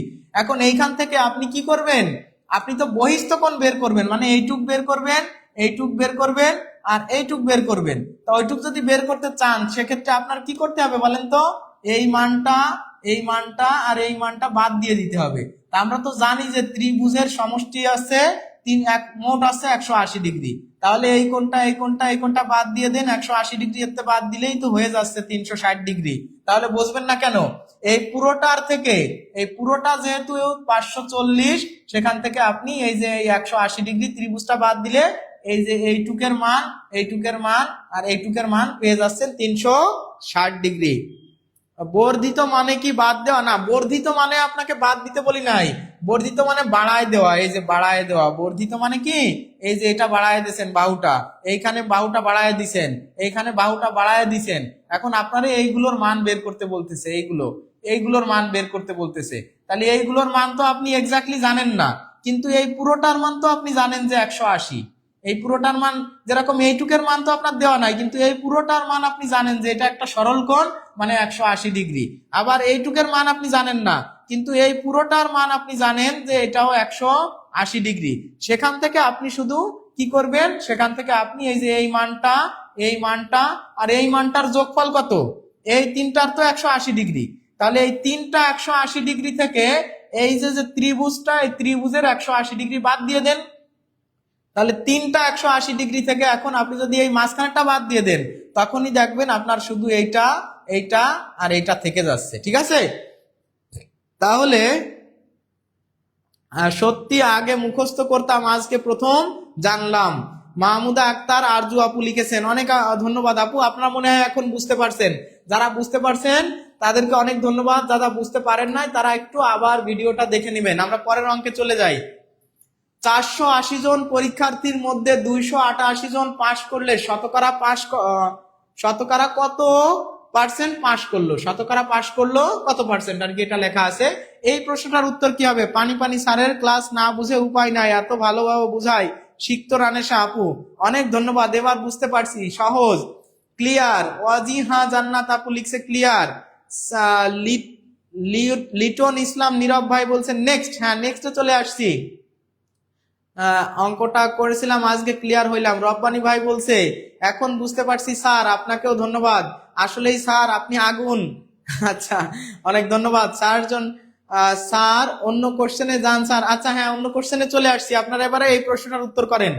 এবার আপনারা এই প্রশ্নটার উত্তর করেন। 480 জন পরীক্ষার্থীর মধ্যে 288 জন পাশ করলে শতকরা পাশ করলো কত পার্সেন্ট? শতকরা পাশ করলো বিশ্বজিৎ দেখি ভাই কোন ভাই কমেন্ট করছেন, অনেকগুলো লাভ দিয়েছেন আমাদের একটা বড় ভাই। সেটা না করলে কি হবে? তাই ভাই তো মন খারাপ করবে, তাই না? ভাই মন খারাপ করবে। বিশ্বজিৎ প্রিন্স দাস ভাই অনেকগুলো লাভ দিয়েছেন, ভাইকে অনেক ধন্যবাদ। ত্রিভুজের তিন কোণের সমষ্টি 180 ডিগ্রি। জুলেখা আক্তার আপু লিখছে হ্যাঁ পারতাম, ভুলে গেছিলাম। ঠিক আছে, এখন তো পেরে গেছেন। আমিনা আক্তার সুখী আপু লিখছেন 60% সাতের। রেহানা আসাদ জি, আচ্ছা। আফিয়া তাসনিম আপু লিখছেন 60%। সাদিয়া সুলতানা রীতা আপু লিখছে 60%। বা অনেকেই তো কমেন্ট করতেছেন। এই তো আপনারা তো অঙ্ক শিখে গেছেন। আপনারা কি তাহলে অঙ্ক শিখে যাচ্ছেন? আমার মার্কেট কি তাহলে শেষ? আমার কি মার্কেট তাহলে শেষ হয়ে গেল? আপনাদের অঙ্ক সব শিখাই দিলাম। আপনারা অনেক ভালো করতেছেন, যাক মাশাআল্লাহ, আমার খুব ভালো লাগতেছে। আমি অনেক খুশি হচ্ছি যে আপনারা কিছুদিন আগে এত মানুষ কমেন্ট করতে পারতেন না, এত মানুষ অঙ্কগুলো পারতেন না, অনেকের কাছে অঙ্ক অন্যরকম মনে হতো। অনেকে কমেন্ট করেন স্যার অঙ্ক দেখলে ভয় পেতাম। আর এখন আলহামদুলিল্লাহ স্যার আগের অঙ্কটা একটু, যারা আগের অঙ্কটা এই যে মার্জানা বা যে আপু লিখছেন, আপনি একটু পরে দেখে নিবেন। স্যার অনেক দেরি করে ফেলছি, কোনো অসুবিধা নাই। শামসু ইসলাম ভাই আমি আছি আপনাদের সাথে, আপনারা করতে থাকেন। দেখেন কতজনের ভিতর কতজন পাস। দেখেন আমাদের মোট হচ্ছে কতজন? মোট হচ্ছে 480 জন। এই 480 জনের ভিতর পাস করছে কতজন? পাস করছে 288 জন। তাহলে 100% বের করতে হবে। তাহলে 100 জনের ভিতর কতজন, তো এটা বের করলেই হয়ে যাচ্ছে। আপনারা যদি এখানে কাটাকাটি করেন, কিভাবে করবেন দেখেন। কাটাকাটি করতে গেলে এই শূন্যটা, আমি কাটাকাটি অন্য কালার দিয়ে করি। এই শূন্যটা কাটেন, এই শূন্যটা কাটেন। এবার যদি আপনি 2 দিয়ে কাটাকাটি করেন, তাহলে 2 দিয়ে কাটাকাটি করলে এখানে হয় 5 আর এখানে হয় কত বলেন তো? এখানে হয় হচ্ছে 24। 24 দুগুণে 48। এবার 24 দিয়ে এটারে কাটাকাটি করেন। 24 এর ভিতর যায় 24 এটার ভিতরে যায় একবার, 24 এর ভিতরে যায় একবার, তাহলে একবার গেলে থাকে হচ্ছে 4, 4-এর উপরে এখানে 24 28-এর ভিতর একবার যায় না, একবার গেলে 24 আরো 4 থাকে, সেই 4-এর উপরে এই 8টাকে নিয়ে বসাই দেন, তাহলে 48, 48-এর ভিতর 24 যায় 2 বার, তাহলে এবার 5 বারং 60% হবে, 60% হবে এই প্রশ্নের উত্তর। এমডি আলামিন ভাই অনেকগুলো ফুল দিয়েছেন, স্যার আপনার স্টুডেন্ট বলে কথা, না পারলে কি হবে, সিক্ত রানেশা আপু লিখছেন, হ্যাঁ অনেক ধন্যবাদ আপু। আচ্ছা তাহলে এই প্রশ্নের উত্তর হবে 60%, সবাই কি ক্লিয়ার? তাহলে 60% একদম সহজ উত্তর। এখানে যদি কেউ বুঝে করতে চান, অন্যভাবে করতে চান, তাহলে এইভাবে করতে পারেন যে 480 জনের মধ্যে পাশ করেছে 288 জন, একজনের ভিতর 288 ভাগ 480, অতএব 100 জনের ভিতরে পাশ করছে এই 288 ভাগ 480 গুণ 100, এটা দিলে হয়ে যাবে, দেখবেন 60%, মানে 60 আসবে। তাহলে 100 জনের ভিতর 60 মানে 60%। আর আপনারা সংক্ষেপে করবেন এভাবে যে এত জনের ভিতর মানে 480 জনের ভিতরে 288 জন, অতএব 100 জনের ভিতরে এটা গুণ দিলেই কিন্তু বের হয়ে যাবে। সবাই মনে হয় বুঝতে পারছেন। আমরা পরের প্রশ্নে চলে যাই। আমরা এখন কি করব, পরের প্রশ্নে চলে যাব। দেখেন পরের প্রশ্ন কি আছে। আর এই পরের প্রশ্নটা দেখেন, আপনারা একটু সবাই করে দেন, সবাই একটু পরের প্রশ্নটা করে দেন। উত্তর যদি চলে আসে আগেই, তাহলে তো কেউ আর অঙ্ক করবে না, তাই না? অঙ্ক কি কেউ করবে? অঙ্ক তো সবাই উত্তর দেখেই বলে দেবে। আচ্ছা, অনেকেই লাভ রিয়াক্ট দিচ্ছেন দেখতেছি, কেয়ার রিয়াক্ট দিচ্ছেন, আলহামদুলিল্লাহ, অনেক ধন্যবাদ, খুব ভালো লাগতেছে, মনটা ভালো হয়ে যাচ্ছে। ঠিক আছে, এটা আপনারা একটু সবাই কমেন্ট করবেন। এই সিস্টেমটা আজকে আপনাদের দেখাই দেব। আজকে এই যে যে অঙ্কটা করানো হচ্ছে, এইটা কিন্তু সব চাকরির, স্যার আমি এভাবে করছি, আচ্ছা সব ধরনের চাকরির পরীক্ষার জন্য এই যে ভগ্নাংশগুলোর ভিতরে কোনটা বৃহত্তম কোনটা ক্ষুদ্রতম, সব ধরনের চাকরির জন্য গুরুত্বপূর্ণ, সব ধরনের চাকরির জন্য। আপনারা এই অঙ্কটা যারা পারেন তো আলহামদুলিল্লাহ, আপনারা যারা পারেন, গিফারি স্যার আমার ফোন নষ্ট তাই ক্লাস করতে পারি না, আমার বইগুলাও দিচ্ছেন না, ভর্তি হয়েছি 5 তারিখ। আচ্ছা গিফারি ভাই, আপনার বিষয়টা আমি আমাদের টিমকে জানাবো, নোটিশ করব, আপনি বই পেয়ে যাবেন ইনশাআল্লাহ। আর ক্লাস করতে পারতেছেন না, দুঃখিত, এই জন্য আপনার জন্য সমবেদনা। আপনি দেখেন যে আপনার ল্যাপটপ বা ফোন ম্যানেজ করে ক্লাস করতে পারেন কিনা। ক্লাস না করলেও অসুবিধা নাই, আপনি পরবর্তীতে তো আমাদের তো সব থেকে বড় অ্যাডভার্টাইজমেন্ট কি বলেন তো, ওয়ান টাইম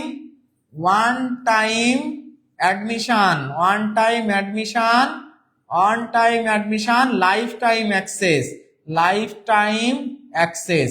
তার মানে আপনি একবার ভর্তি হলে আর জীবনেও ভর্তি হওয়া লাগবে না, সারা জীবন আপনি আমাদের সদস্য হয়ে গেলেন, সারা জীবন আপনি ক্লাস পাবেন, সারা জীবন, যতদিন না আপনার চাকরি হয় ততদিন পর্যন্ত আমাদের আবার আর নতুন কোর্সে আপনার ভর্তি হতে হবে না। একবার যদি ভর্তি হয়ে যান, তাহলে আপনার আর কোনোদিনও আমাদের এই প্ল্যাটফর্মে ভর্তি হতে হবে না। আপনি সবসময় পেইড ব্যাচের ক্লাস অটোমেটিক পেয়ে যাবেন, পেইড ব্যাচের ক্লাস কি অটোমেটিক পেয়ে যাবেন। সুতরাং টেনশনের কিছু নাই, আপনার ফোন ঠিক হলে আপনি ক্লাস করবেন, ফোন ঠিক হওয়ার পরে আবার নতুন ব্যাচ শুরু হলে আবারও আপনি ক্লাস করবেন, কোনো অসুবিধা নাই। শারমিন সুলতানা, সুমি আপু, কোনো টেনশন নাই, বই পেয়ে যাবেন ইনশাআল্লাহ। তাহলে এই যে বৃহত্তম কোনটা, এটা আমরা যখন বের করি, আমরা প্রথমে কি করব বলেন তো, যে কোনো একটা লিখে ফেলবো। মনে করেন যে 3 আর 4, 3 মানে 3 ভাগ 4, এটা লিখলাম, এটাকে ক্ষয়ের সাথে তুলনা করব, মানে 5 ভাগ 9 বড় না এটা বড়। এই তুলনা কিভাবে করতে হয় সেটা কি আপনারা জানেন? সব সময় এই উপরেরটা এর নিচেরটার সাথে গুণ দিবেন। তাহলে 3 নং কত, 27, 3 নং 27, আর এটার সাথে গুণ দেন, তাহলে 4 পাশা 20। তাহলে কোনটা বড়, এটা বড় না? এইটা বড় মানে হচ্ছে এই ভগ্নাংশটাও বড়, এটা বড় মানে এই ভগ্নাংশটাও বড়। তাহলে এখান থেকে আমরা দেখলাম যে এই ক্ষয়ের থেকে কটা এখনো বড় আছে, ক্ষয়ের থেকে কটা বড় আছে, তার মানে আমি খ কেটে দিলাম, খ এখন কেটে দিলাম। এখন আমি গকে নিয়ে আসি, 7 ভাগ 12, এবার 7 ভাগ যেহেতু 12, আপনি এবার 7কে এই যে আগে এই 3 দিয়ে 12কে গুণ দেন, 3 বারং 36, 3 বারং 36, আর 4 সাতা 28। কোনটা বড়, এটা বড়, এইটা বড় মানে হচ্ছে এটা এখনো বড় আছে। তাহলে এটা যদি এখনো বড় থাকে তাহলে আমরা কি করব, আমরা এটা কেটে দেব, যেটা ছোট ওইটা কেটে দেবো, কারণ বৃহত্তমটা বের করব। এখন আমরা অন্যটাকে নিয়ে আসি, কোনটাকে আনবো, 11 আর 18। তাহলে 11 আর 18কে নিয়ে আসলাম। এবার আমরা কি করব, এই উপরটার সাথে এটা গুণ করে দেব, যে 3 18 54, 3 18 54, আর 4 11 কত, 44। এবার কোনটা বড়, এই 54 বড়, তার মানে এই ভগ্নাংশটাই বড়। আমি যে কয়টাকে এখানে আনছি না কেন সব সময় এটাই বড় হইছে, এই পাশটাই বড় হইছে, তার মানে এই ভগ্নাংশটাই কি বৃহত্তম, এই ভগ্নাংশটাই বৃহত্তম। কেমন লাগলো এই টেকনিকটা, সবাই জানেন তো আপনারা, এটা সবাই জানেন তো? সবাই জানলে আমাকে একটু বলেন যে জি স্যার ক্লিয়ার, বুঝতে পারছি। তাহলে এইভাবে আপনি সবসময় কি করবেন, এখানে ক ভাগ খ যদি এরকম থাকে, এই পাশে যাই থাকুক না কেন, মনে করেন গ আর ঘ থাকলো, আপনি সবসময় এই পাশের উপরেরটা দিয়ে এটাকে গুণ করে আগে এই জায়গায় লিখে নিবেন। এরপরে এর নিচেরটা দিয়ে এটাকে, এটা হচ্ছে সেকেন্ড, এটা হচ্ছে সেকেন্ড, আর এটা হচ্ছে ফার্স্ট, এটা হচ্ছে ফার্স্ট, এই দুটা গুণ করে দিবেন। এবার এই দুটা গুণ করে দিয়ে আগে লিখছেন এখানে ফার্স্ট, এরপরে এই সেকেন্ড, এই দুটা গুণ করে দিয়ে এখানে লিখবেন যে খ আর গুণফল কত, যেটা বড় হবে সেটাই বড়। তাহলে আপনার বড়টা রেখে ছোটটা কেটে দিবেন। আপনারা কি সবাই ক্লিয়ার? আপনার ক্লাসটার প্রেমে পড়ে যাচ্ছি স্যার, রেশমি রাশি আপু লিখছেন। আচ্ছা, অনেক ধন্যবাদ আপু, ধন্যবাদ। আপনারা কি সবাই ক্লিয়ারলি বুঝতে পারছেন? জি স্যার, সিকে লিটন ইসলাম নীরব ভাই লিখছে সিকে, মাশাআল্লাহ। তাহলে বুঝতে পারলে আপনাদের জন্য এই যে দেখেন, এই প্রশ্নের উত্তর হচ্ছে কি, এটাই বৃহত্তম, যেটাই ছোট হয়ে যায় সেটা বাদ দিতে হয়। আমরা পরের প্রশ্নে চলে যাই। বলেন তো যে এই প্রশ্নের উত্তর কি হবে? এই প্রশ্নটা আপনারা কিভাবে করেন আর আমি কিভাবে করাই দেবো আজকে, একদম মানে আমি তো দেখেই বুঝতে পারতেছি উত্তর, কিন্তু বলবো না এখন, এখন বলে দিলে তো আপনারা জানি আগেই করেছি। আলহামদুলিল্লাহ, লিটন ঢালি ভাই লিখছে আগেই জানতাম, মাশাআল্লাহ। জি স্যার জানতাম, পূর্বের ক্লাসে বুঝিয়েছিলেন। হ্যাঁ, অনেক সুন্দর, আজ প্রথম জানলাম। আচ্ছা, যারা আগে জানতেন অনেক অনেক ভালোবাসা তাদের জন্য, তারা যে ধৈর্য ধরে আমাকে দেখছেন, সাপোর্ট করছেন, তাদের জন্য আমার অনেক অনেক সম্মান, তাদেরকে আমি স্যালুট করি, respect to all of you. তো আর যারা জানেন না তাদের জন্য আমার এই যে এই বিষয়টা জানাতে পেরে আমি নিজেকে ধন্য মনে করছি। আরেকটা নিয়ম জানি স্যার, পানি পানি, ও আমি আরেকটা নিয়ম জানি। আচ্ছা, সেটা আমাদেরকে বলবেন, জানাবেন, যদি পারেন স্ক্রিনশট দিয়ে এখানে দিয়ে দিবেন, আমরা দেখবো ইনশাআল্লাহ। আপনারা এই প্রশ্নটার উত্তর করেন। হানি হানি স্যার, আসসালামু আলাইকুম ওয়া রাহমাতুল্লাহ। আচ্ছা, 1 মাস, আচ্ছা আলহামদুলিল্লাহ ক্লিয়ার অনেকে। আচ্ছা, যাই হোক, এই প্রশ্নটা দেখেই উত্তর করা যায়। এরকম আলাদা আলাদা থাকলে, আলাদা আলাদা যখন স্কোয়ার থাকে, আলাদা আলাদা স্কোয়ার থাকা মানেই আছে মানের উপর square plus minus two, plus minus two, মানের উপর স্কোয়ার প্লাস মাইনাস টু। এরকম আলাদা আলাদা স্কোয়ার, আলাদা আলাদা মানে কি বলেন তো, এই যে আলাদা আলাদা ভাবে যদি স্কোয়ার দেওয়া থাকে, আলাদা আলাদা ভাবে, একত্রে না, একত্রে আর আলাদা আলাদা আলাদা বিষয়। দেখেন, এক্স স্কোয়ার মাইনাস 1/x², এটা একটা বিষয়, আর এক্স মাইনাস 1 এর হোল স্কোয়ার, এইটা একটা বিষয়, এটা কিন্তু আলাদা বিষয়। এই যে আলাদা আলাদা ভাবে স্কোয়ার দেওয়া, এটা বলতেছি, আর এটা আছে একসাথে স্কোয়ার দেওয়া, এই কথাটা আপনাদেরকে বোঝানোর চেষ্টা করতেছি। তাহলে এরকম যদি আলাদা স্কোয়ার কখনো দেওয়া থাকে, আলাদা স্কোয়ার যদি 1/, আকারে থাকে, যে এক্স 1/x, ওয়াই 1/y, এ 1/a, তারপর জেড 1/z, এরকম যদি কখনো থেকে আলাদা আলাদা স্কোয়ার দেওয়া থাকে, সবসময় আপনি করবেন যে মানের উপর স্কোয়ার প্লাস বা মাইনাস টু। এখন প্লাস দিবেন নাকি মাইনাস দিবেন, মানে যেটা দেওয়া আছে তার বিপরীত জিনিস দিবেন। মান যেহেতু মাইনাসের আছে, আপনি দিবেন প্লাস। তাহলে মানের উপর স্কোয়ার, মানের উপর স্কোয়ার, মানের উপর স্কোয়ার মানে 7-এর উপর স্কোয়ার যোগ 2, তাহলে 7-এর উপর স্কোয়ার দিলে হয় 49 যোগ 2 সমান 51। এই ধরনের অঙ্ক, এই ধরনের অঙ্ক আপনার বড় করে করা লাগবে না, কারণ আপনি যদি বড় করে করতে চান এখন, তাহলে কিন্তু অনেক বড় হয়ে যাবে। কারণ এখানে x² মাইনাস 1/x², সূত্রটা এরকম আসবে যে x plus 1/x into x minus 1/x। এখন আবার এটার মান আপনার দেওয়া আছে 7, এটার মান দেওয়া আছে, তখন এটার মান আপনার আবার বের করে নিতে হবে। এটার মান আবার বের করতে গেলে তখন 51। তাহলে আপনারা সবাই উত্তর করেন যে এই প্রশ্নের উত্তর দেখেন 51 হয়েছে। লাভ। আচ্ছা, অনেকেই কমেন্ট করতেছেন মমতাজ খানম আপু অনেকগুলো লাভ রিয়াক্ট দিয়েছেন, আলহামদুলিল্লাহ মাশাআল্লাহ। অনেকে 51 কমেন্ট করেছেন, 51 51 51, বাহ মাশাআল্লাহ। এই প্রশ্নের উত্তর আসলে 51ই হয়েছে। কেউ যেন বলছেন 2 কই থেকে আসলো? 2 ওই যে শর্ট করার সূত্র, শর্টে করছি তাই। ওইটা হচ্ছে শর্টে, ওই যে আমরা জানি না 2x × 1 2ab, তখন এই যে দেখেন এটা এটা কাটাকাটি হয়ে যায়, তখন 2 থাকে। এটা এটা কাটাকাটি হয়ে গেলে ওইটা ওই সূত্রের 2 আর কি, সূত্রের 2। আমরা পরের প্রশ্নে চলে যাই। সবাই মনে হয় বুঝতে পারছেন এই অঙ্কটা। এবার এই প্রশ্নটা আপনারা সবাই একটু করেন তো, যে 9x² প্লাস 30x এর সাথে কত যোগ করলে যোগফলটি পূর্ণবর্গ হবে? কত যোগ করলে যোগফলটি পূর্ণবর্গ হবে? সবাই, এমডি ইমরান হোসেন ভাই, আসমা আক্তার আপু, রেশমা ঋষি আপু, নাজমিন সুলতানা, হ্যাঁ অনেকে অনেক অনেক করে অনেকগুলো লাভ রিয়াক্ট দিয়েছেন। স্যার আমি বই পাইনি। আচ্ছা শামসু ইসলাম ভাই আপনার কথা তো বলছি। কি ওয়াসফিয়া মিম আপু বলছে অনেক ভালো লাগলো স্যার। আচ্ছা অনেক ধন্যবাদ। আপনারা সবাই এটা একটু কমেন্ট করে জানান, এই প্রশ্নটা আপনারা সবাই একটু কমেন্ট করে জানাবেন যে 9x² প্লাস 30x এর সাথে কত যোগ করলে, এর সাথে কত যোগ করলে এটা একটা পূর্ণবর্গ হবে? পূর্ণবর্গ, এটা কি হবে?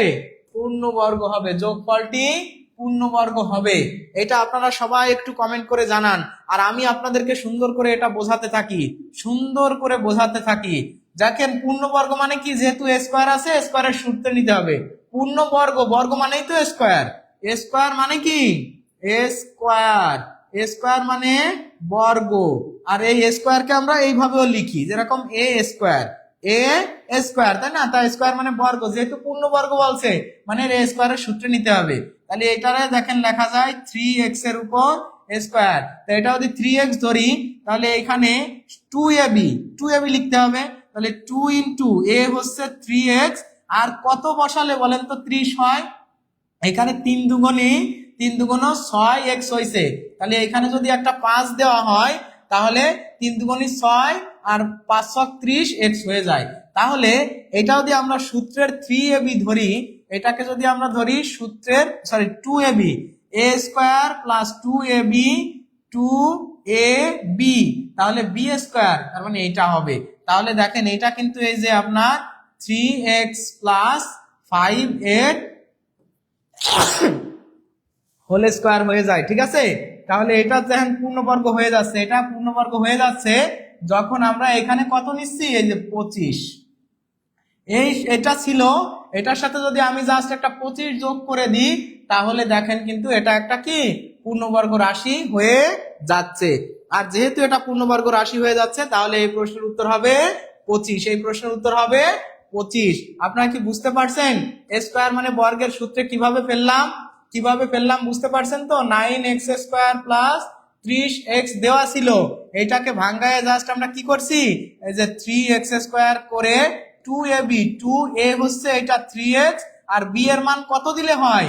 দেখেন 3 দুগুণ 6 আর 5 দিয়ে গুণ করলে 30 হয়ে যায়। তার মানে 5 হচ্ছে b এর মান, মানে এখানে a² plus 2ab plus b²। a² মানে কি, স্কোয়ার মানেই 25। এখন দেখেন 3x প্লাস 5 এর হোল স্কোয়ার মানে পূর্ণবর্গ হয়ে গেছে। তার মানে এখানে একটা 25 দিলেই এটা পূর্ণবর্গ হয়ে যায়, এটা পূর্ণবর্গ হয়ে যায়। তাহলে আপনারা বুঝতে পারছেন? Clear sir, clear sir, clear, পানি পানি পানি, বা মাশাআল্লাহ। তাহলে এই প্রশ্নের উত্তর হবে কত? 25। আমরা পরের প্রশ্নে চলে যাই, আমরা পরের প্রশ্নে চলে যাচ্ছি। এবার সবাই আমরা পরের প্রশ্নটা করব। এই যে দেখেন, কোন ত্রিভুজের 3 কোণের দ্বিখণ্ডক গুলো যে বিন্দুতে ছেদ করে তাকে কি বলে? তাকে কি বলা হয়? মনে করেন কোন ত্রিভুজ, এইটা একটা কি ত্রিভুজ, এই ত্রিভুজকে 3 ভাবে ভাগ করা যায়। এই ত্রিভুজের আমি একটু আপনাদেরকে এটা একটু বড় করে এঁকে দেখাই, যে ত্রিভুজ, এই যে একটা ত্রিভুজ আঁকলাম, এইটা একটা ত্রিভুজ আঁকলাম, আবার এইটা একটা ত্রিভুজ আঁকলাম। এইখানে কোণ, যেরকম কোণকে যদি আমরা ভাগ করি, সমানভাবে ভাগ করি, তাহলে 3 কোণ, এই যে কোণটাকে যদি সমানভাবে ভাগ করি এরকম হবে, এইটা এরকম হবে, এইটা দেখা যাচ্ছে এরকম হবে। তাহলে এই বিন্দুর একটা নাম আছে। আবার যদি আমরা কোণকে ভাগ না করে আমরা মধ্যমাগুলোকে ভাগ করি, এই ত্রিভুজের মধ্যমা, প্রত্যেক বাহুর মধ্যমা মানে এই যে, আবার এইটার মধ্যমা মনে করেন যে এই যে, আর এটার মধ্যমা ধরে নেন এই যে, তাহলে এইটা একটা বিন্দু, মানে এ বি সি, আবার এ বি সি, আবার এখানে আমরা যদি লিখি এ বি সি, তাহলে মধ্যমা এটা হচ্ছে এটা এটা গেল ত্রিভুজের মধ্যমা, এটা হচ্ছে কোণের সমন্বয়, বাহুর সমন্বয়, আর কি আছে, আর একটা কি আছে বলেন তো, যে পরিকেন্দ্র, ভর কেন্দ্র, আর হচ্ছে অন্তকেন্দ্র, তাই না? এরকম একটা সূত্র আছে না, লম্ব লম্ব দ্বিখণ্ডক। তাহলে লম্ব লম্ব, এই যে এইটার উপরে দেখেন এই যে একটা লম্ব আঁকলাম, এটার উপরে মনে করেন যে এই যে একটা লম্ব আঁকলাম, আর এইটার উপরে এই যে এখান থেকে একটা লম্ব আঁকলাম, এই বিন্দুগুলো এই বিন্দুতে যোগ, মানে এই রেখাগুলো এই বিন্দুতে ই করা আছে, মানে ছেদ করেছে। তাহলে কোন বিন্দুর নাম কি হবে, কোন বিন্দুর নাম কি হবে? দেখেন এই বিন্দু হইছে এই যে কোণের মানে কোণের সমদ্বিখণ্ডকের ছেদ বিন্দু, এটা হইছে এই রেখার মানে মধ্যমা ত্রয়ের আপনার ছেদ বিন্দু। আবার এটা হচ্ছে লম্ব দ্বিখণ্ডক। এখানে কি দেওয়া আছে, কোণের দ্বিখণ্ডক, কোনটাকে দ্বিখণ্ড, মানে এইটার নাম কি, এইটার নাম কি? এই জিনিসটা আপনাদেরকে একটু সুন্দর করে আমি বুঝাই দিই, আপনার একটা সূত্রের মাধ্যমে এটা মনে রাখবেন। সূত্র মানে একটা টেকনিকের মাধ্যমে যে আকোণ, আপনারা লিখবেন আকোণ লম্বা পায়ে ভরের মাধ্যমে, এটা একটা সুন্দর টেকনিক, মাধ্যমে বাড়ি গেল। আকোণ লম্বা পায়ে ভরের মাধ্যমে বাড়ি গেল। আতে হচ্ছে এই যে আকোণ, তাহলে কোণের সমষ্টি যদি হয়, যদি কোণের সমদ্বিখণ্ডক হয়, কোণের সমদ্বিখণ্ডক হলে হবে এটা হবে আছে আন্তঃকেন্দ্র। এটা আছে কোণের সমদ্বিখণ্ডক হলে কি হবে, আন্তঃকেন্দ্র। এবার লম্বা মানে আছে লম্ব সমদ্বিখণ্ডক যদি হয়, লম্ব সমদ্বিখণ্ডক হলে আছে পায়ে, মানে পা থেকে আছে পরিকেন্দ্র, পা থেকে লম্ব দ্বিখণ্ডক, যদি লম্ব দ্বিখণ্ডক হয় তাহলে পরিকেন্দ্র। আর যদি ভরের মাধ্যমে লম্ব পায়ে ভরের মাধ্যমে বাড়িতে গেল, তাই না? তাহলে মধ্যমা, যদি মধ্যমা ত্রয়ের হয়, মধ্যমা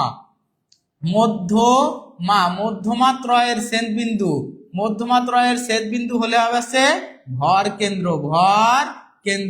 তাহলে ভর কেন্দ্র কোনটার নাম ভর কেন্দ্র, কোনটার নাম পরিকেন্দ্র? দেখেন এখানে এক হয়ে গেলেও আসলে বিষয়টা এক না, কিন্তু এই যে দেখেন এখানে কোণ, এই যে বিন্দুটা, এই বিন্দুটার নাম এখানে কোণ বলছে না, দেখেন কোণ মানে হচ্ছে আন্তঃকেন্দ্র, এই বিন্দুটার নাম হচ্ছে আন্তঃকেন্দ্র।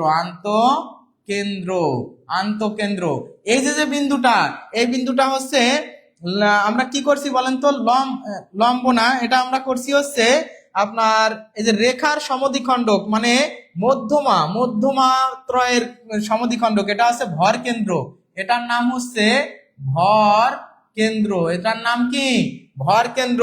আর এই যে রেখা মানে ছেদ বিন্দুটা, এটা হচ্ছে কিসে হয়েছে বলেন তো, লম্ব, এই যে লম্ব আঁকছি, লম্বের যে খণ্ডকগুলো সেটার ক্ষেত্রে এই লম্ব হচ্ছে আপনার কি, পরিকেন্দ্র।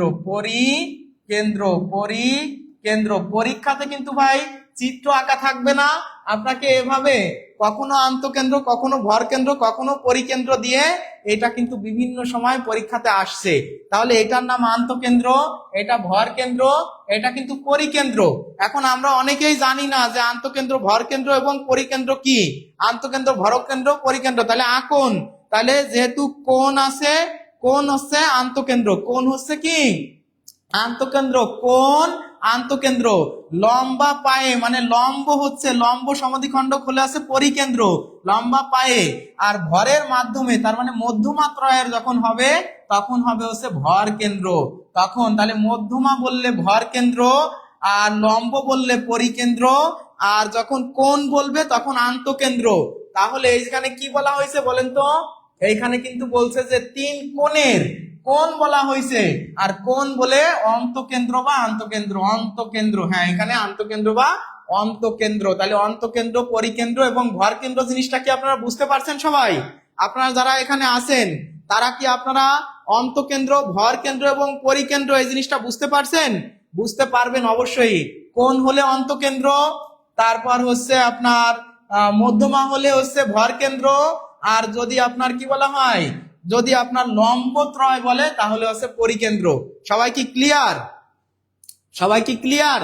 তাহলে সবাই এই কথাটা আপনারা মনে রাখবেন যে আকোণ লম্বা পায়ে ভরের মাধ্যমে বাড়ি গেল। তাহলে কোণ হলে আন্তঃকেন্দ্র, লম্ব হলে পরিকেন্দ্র, আর হচ্ছে মধ্যমা হলে ভর কেন্দ্র। কথা ক্লিয়ার? তাহলে এখন আপনারা সবাই একটু ক্লিয়ার লিখে কমেন্ট করবেন। তাহলে এটা হবে হচ্ছে অন্তকেন্দ্র, অন্তকেন্দ্র বা আন্তঃকেন্দ্র।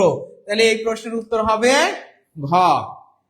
এখন 15 জন লোক কোনো কাজ 24 দিনে করতে পারে। কাজ আরম্ভের 12 দিন পর 15 জন লোক চলে গেলে বাকি লোক কত দিনে অবশিষ্ট কাজ করতে পারবে? পরীর ডানা লম্বা, পরীর ডানা লম্বা। হ্যাঁ, সে সুন্দরভাবে আপনার মনে হয় আজকে একটা সুন্দর জিনিস শিখতে পারলেন। কি সত্যি কি না? লম্ব কেন্দ্র, পরিকেন্দ্র এবং ভর কেন্দ্র এটা সম্পর্কে কি আপনাদের সবার ধারণা ছিল বলেন তো? আমার তো মনে হয় না সবার ধারণা ছিল। ইভেন আমারও ধারণা এইগুলো ভুলায় যাইতো এক সময়। মানে আমিও যখন চাকরির প্রস্তুতি নিছি, আমি কিন্তু সায়েন্সে পড়াশোনা করছি, এসএসসি সায়েন্স পড়ছি, ইন্টারমিডিয়েট সায়েন্স পড়ছি, মেডিকেলে পরীক্ষা দিয়েছিলাম।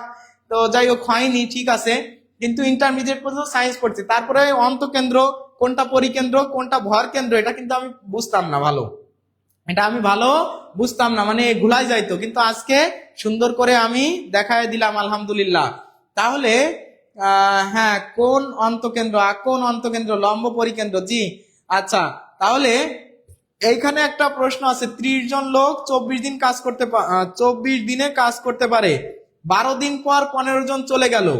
আচ্ছা, এই প্রশ্নটার উত্তর কি হবে সবাই বলেন? যে 12 দিন পর 15 জন চলে গেল। তাহলে 12 দিন পর, 12 দিন পর, তার মানে এখন আর কাজ আছে 30 জনের, আর 12 দিনের কাজ আছে।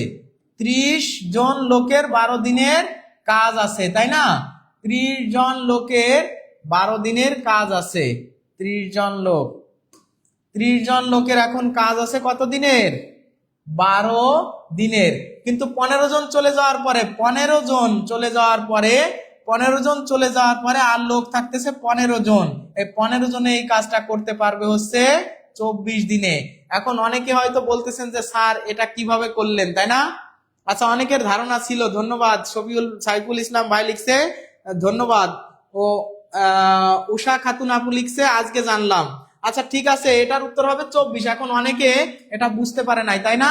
আমি কিন্তু আপনাদেরকে বলছিলাম যে কাজ এবং দিনের অঙ্কে প্রথম ইনফরমেশন গুণ, পরের ইনফরমেশন ভাগ। এখানে আমার উত্তর চাইছে কি বলেন তো? এখানে উত্তর চেয়েছে, কিন্তু আমার উত্তর চেয়েছে কি কত দিনে, দিন চেয়েছে, তাই না? দিন কত, বাকি লোক কত দিন। তাহলে কত দিন যেহেতু উত্তর চাইছে, দিনটাকে আমরা কোন পাশে রাখবো? ডান পাশে রাখবো। কাজ বাকি আছে আর মাত্র 12 দিনের, 12 দিনের। আর এই কাজ করতে হবে কতজন লোকের? ওই যে 15 জন চলে গেছে, 15 জন চলে গেছে, আর 15 জনের এই কাজটা করতে কত দিন লাগবে, তাই না? তাহলে এটা কিভাবে করতে হয় বলেন তো? এই কথাটা কি আপনারা সবাই বুঝতে পারছেন এই পর্যন্ত? যে 30 জন লোকের মধ্যে 24 জনে 30 জন লোক কোনো কাজ 24 দিনে করতে পারে। কিন্তু এই 30 জন লোক যখন কাজ করতেছিল, 12 দিন পর 15 জন চলে গেল। তা 12 দিন পর যদি 15 জন চলে যায়, তাহলে এই 30 জন লোকের অবশ্যই 12 দিনের কাজ বাকি রয়েছে, 12 দিনের কাজ বাকি রয়েছে। কিন্তু আমাদের 15 জন যেহেতু চলে গেছে, এখন তো আর 30 জনে কাজ করবে না, এখন কাজ করবে 15 জনে। তা আমি বলছিলাম কাজ এবং দিনের অঙ্কে সবসময় আপনি প্রথম ইনফরমেশন দুইটা গুণ করে দিবেন, পরের ইনফরমেশন যেটা আছে সেটা ভাগ করে দিলেই উত্তর হয়ে যায়। এটাই আসলে উত্তর এই প্রশ্নের, 24 দিন। তাহলে এই প্রশ্নের উত্তর হবে কি 24 দিন, 24 দিন হবে এই প্রশ্নের উত্তর। তাহলে পরের অঙ্কটা করেন সবাই, পরের অঙ্কটা আছে পিতা ও পুত্রের বয়সের সমষ্টি 74 বছর এবং তাদের বয়সের অনুপাত 10 বছর পূর্বে ছিল। তাহলে বর্তমানে হচ্ছে পিতা ও পুত্রের বয়সের অনুপাত, মানে না, বর্তমানে হচ্ছে পিতা ও পুত্রের বয়স 74 বছর, বর্তমানে কত 74 বছর, কিন্তু 10 বছর পূর্বে তাদের অনুপাত ছিল 7:2। এবার বলছে 10 বছর পরে তাদের বয়সের অনুপাত কত হবে। 10 বছর পর, 10 বছর পর মানে বর্তমানের থেকেও আরো 10 বছর পরে কত হবে, বর্তমানের থেকেও আরো 10 বছর পরে কত হবে। আপনারা সবাই এই প্রশ্নটার উত্তর করে দেন, সবাই একটু এই প্রশ্নটার উত্তর করে দেন যে পিতা ও পুত্রের বয়সের। দেখেন এই ধরনের অঙ্ক, এই ধরনের অঙ্ক আপনার এই যে আগামীতে যত পরীক্ষা আছে, যত 13, 14, 15, 16, 17, 18, 19, 20তম গ্রেডের যত চাকরির পরীক্ষা আছে, এই ধরনের অঙ্ক কিন্তু থাকে। এটা কিন্তু একদম সহজ অঙ্ক বা একদম দেখে দেখে উত্তর বলে দেবেন বিষয়টা এমন না। এটা কিন্তু একদম হুবহু আপনার দেখেন 10 বছর আগে নিয়ে গেছে, 10 বছর পরে নিয়ে গেছে, বর্তমানের বয়সটা দিয়েছে, ঠিক আছে।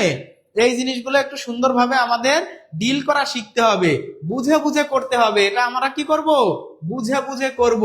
তাহলে বুঝে বুঝে করার জন্য আপনাদেরকে আমি এটা সুন্দরভাবে একটু বুঝাই দিই, সুন্দরভাবে। যেরকম পিতা ও পুত্রের বয়সের সমষ্টি 74 বছর এবং তাদের বয়সের অনুপাত 10 বছর পূর্বে ছিল।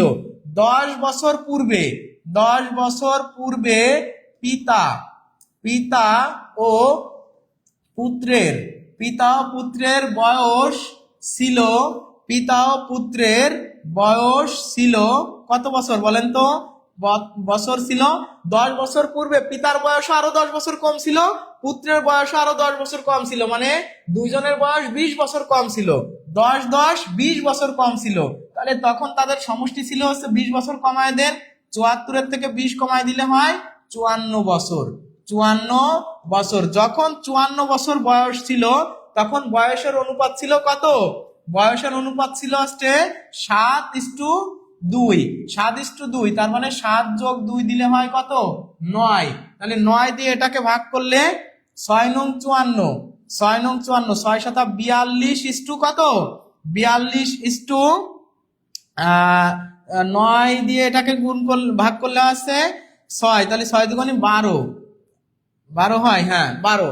তাহলে এটা ছিল 10 বছর আগে তাদের বয়স।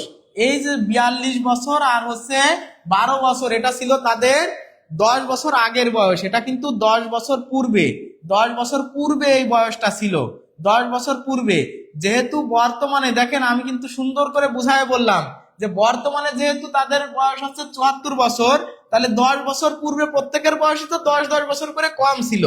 মানে পিতার বয়সও 10 বছর কম ছিল, পুত্রের বয়সও 10 বছর কম ছিল, মানে 20 বছর কম ছিল। মানে 10 বছর পূর্বে তাদের 54 বছর ছিল।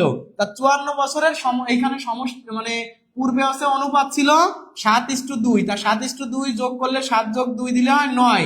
আমরা জানি 9 দিয়ে এটাকে ভাগ করে এর সাথে গুণ করতে হবে। তাহলে 9 দিয়ে ভাগ করলে এখানে হয় 6, 6 দিয়ে আপনি 7 কে গুণ করেন, 6 দিয়ে আপনি 2 কে গুণ করেন, দেখেন 42 আর কত হচ্ছে, 42 আর হচ্ছে 12 হচ্ছে।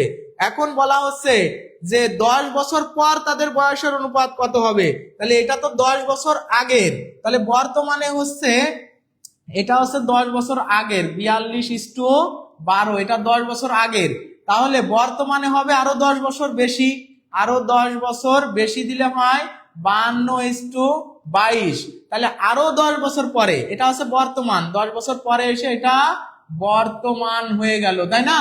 এখন আরো 10 বছর পরে এটা হবে 62, এটা হবে 32। তাহলে এটা আপনি যদি কাটাকাটি করেন 31 দুগুণী 62, আর এটা কত হয় বলেন তো, 16 দুগুণী 32।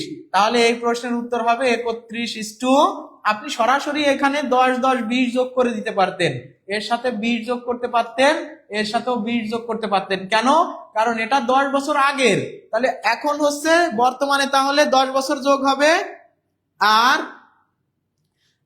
পিতা পুত্রের, হ্যাঁ আচ্ছা, এবং তারপরে আরো 10 বছর পরে হয়ে যাবে কত।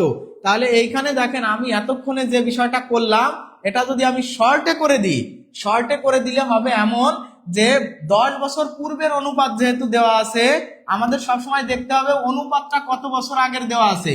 10 বছর পূর্বের অনুপাত যেহেতু দেওয়া আছে, ওই 10 বছর আগে দুজনের বয়স ছিল 10, 10 করে 20 বছর কম, মানে 54 বছর, আর অনুপাতের যোগফল হচ্ছে 7:2 = 9। তাহলে এখানে 9 দিয়ে আপনি এটার ভাগ করে না ভাগ করলে হচ্ছে 6, তাহলে এখানে হবে 6 7 42 আর এখানে হবে 6 দুগুণী 12, তার মানে 10 বছর পূর্বে এত, তাহলে বর্তমানে আসার পরে আরো 10 বছর পরে যাইতে গেলে এর সাথে 20 যোগ করেন, এর সাথে 20 যোগ করেন, তাহলে 20 20 এখানে হচ্ছে 62, এখানে হচ্ছে কত 32, এই দুটা কাটাকাটি করলে 2 দিয়ে এখানে হয় 31, এখানে হয় 16, তাহলে এই প্রশ্নের উত্তর হবে কত, এই যে 31:16। সবাই কি বুঝতে পারছেন? সবাই কি ক্লিয়ার? সাজিয়ে লিখে দেন, সাজিয়ে লিখতে গেলে অনেক বড় হয়ে যাবে এই অঙ্কটা, এখন আর সাজিয়ে আজকে লিখতেছি না, পরে পরে আর দেখাই দেবো, ঠিক আছে? সাজিয়ে লিখতে গেলে এই অঙ্ক অনেক বড় হয়ে যাবে, এটা আপনার লিখতে গেলে অনেকগুলো, প্রিলিমিনারিতে এটা সাজায় লিখতে গেলে মানে লেখা যাবে, কোনো অসুবিধা নাই, কিন্তু এখন লিখতে গেলে অনেক বড় হয়ে যাবে।